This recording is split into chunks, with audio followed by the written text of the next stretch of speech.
These two entities have essentially been partners on the COVID vaccine, but now they are in a battle over one of the key patents behind it. And this afternoon, we learned from Dr. Francis Collins, the head of the NIH, that it looks like they may take this to court. He told Reuters, quote, "I think Moderna has made a serious mistake here in not providing the kind of co-inventorship credit to people who played a major role in the development of the vaccine that they're now making a fair amount of money off of." Clearly, he says this is something that legal authorities are going to have to figure out. But we just heard back from Moderna telling us, quote, "We do not agree that NIAID scientists co-invented claims to the vaccine sequence itself. Only Moderna's scientists came up with the sequence for the mRNA used in our vaccine." And Mel, it's not just bragging rights at stake here. This is a vaccine that could draw up to $18 billion in sales this year, up to $22 billion in sales next year. And having NIH scientists on the patent could potentially enable the government to have some say over how this technology is licensed. This hitting Moderna's stock a little bit today. It closed down about 3.3%. But look at that. Over the last 2 months, this stock has lost almost half its value, a series of setbacks. It's just been kind of a bad few weeks, few months for Moderna. Mel? So future revenue might be in play, Meg, but I'm wondering if past revenue could be in play as well. Could that entitle the government to claim that some of that revenue is due to the Treasury as opposed to Moderna?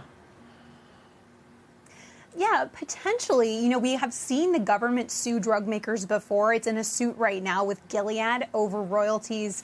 It believes that it is owed for an HIV drug.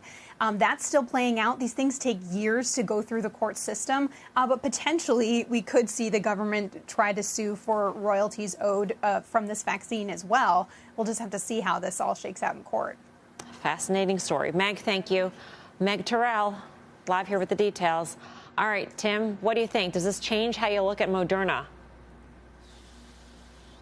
Not necessarily today. I think that third quarter, a week ago is how you change, and obviously the stock changed, and as Meg pointed out, down 50%, in 50 days. I mean, it's been extraordinary. I think there are two things going on. First of all, the downshift from pandemic to endemic, which we're getting, and we're certainly hearing that from people like Scott Gottlieb, is not good news from Moderna. Again, they've been leading on the vaccination front, not on the kind of the seasonal flu shot front. And I think if you look at overall their platform, I think what the market is doing is saying, look, here's a company that's done extraordinary work, has put themselves possibly even at the front of the line in terms of their cutting edge biotech, but the valuation doesn't make sense. They've got a platform that's growing. They've got a lot of things in the works, so to speak, but they're not those you can attach to a valuation at this point. So I think more downgrades are coming, and I think this is all based upon, again, their downgraded outlook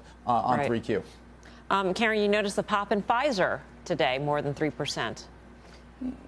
Yeah, I was wondering, I don't know if that was because low multiple stocks were in vogue or if it had something to do with Moderna. Maybe there would be some pressure on price if the government did have a hand in it. I don't know. So thereby making Pfizer potentially, I don't know, beneficiary in some way. I had a question for Meg. We already goodbyed the guest, so obviously I wasn't going to ask her. But I'm curious, is this fight about the mRNA technology used more broadly for, if any other pandemic comes along, or is it very specific to treating COVID?